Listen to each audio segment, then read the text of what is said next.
साम्राज्य, सामान्यांचा असामान्य आवाज। अखेर बिल्किस बानो प्रकरणातील आरोपींना सर्वोच्च न्यायालयाने दिला दणका।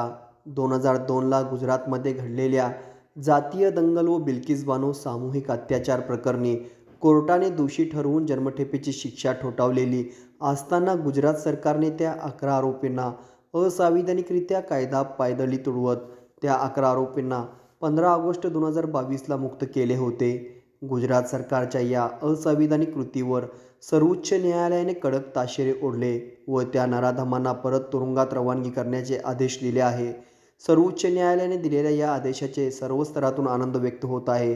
या आदेशाचे समर्थन करण्याकरिता सोलापूर वंचित बहुजन युवक आघाडी आणि फुले आंबेडकर विद्वंत सभा डॉक्टर बाबासाहेब आंबेडकर यांच्या पुतळ्यास पुष्पहार अर्पण करून अभिवादन केले।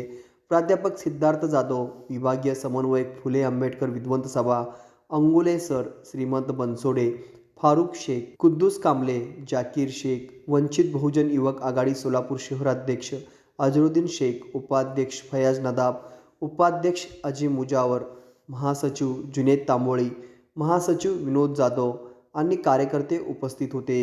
बिल्किस बानो जे हत्याकांड घडलेलं होतं त्या हत्याकांडामध्ये जे आरोपी नराधम होते त्या नराधमाला गुजरातच्या सरकारने माफीनामा देऊन त्यांची सुटका केलेली होती आणि ही सुटका अतिशय गैरमार्गाने केली गेलेली होती। त्यामुळं त्या बिल्किस बानोला त्या ठिकाणी अजिबात न्याय भेटलेला नव्हता, परंतु याच्यावर रिट दाखल करून आज सर्वोच्च न्यायालयाने बिल्किस बानो प्रकरणामध्ये ज्या नराधमांना मोकाट सोडलेलं होतं त्या नराधमांना आज या ठिकाणी सर्वोच्च न्यायालयाने पुनश्च त्यांना तुरुंगामध्ये पाठवण्यासाठी गुजरात सरकारला या ठिकाणी आदेश दिलेले आहेत आणि गुजरात सरकारवर अतिशय तीव्र स्वरूपात त्या ठिकाणी खेद व्यक्त करून त्यांच्यावर ताशेरे ओढले। खऱ्या अर्थाने आज संविधानाचा हा विजय असा म्हटला जाईल, कारण सध्याच्या वातावरणामध्ये आज देशामध्ये संविधान कमकुवत करण्याचा प्रयत्न हे सध्याचं सरकार करत असताना कुठंतरी सामान्य माणसाला बिल्किस बानोच्या आईला जो आनंद झाला त्याच्यापेक्षा जास्त आनंद आम्हाला सुद्धा या ठिकाणी झालेला आहे। कारण सामान्य माणसाला एक आशेचा किरण या सर्वोच्च न्यायालयाच्या या निर्णयातून आम्हाला आज पाहावयास मिळालेला आहे।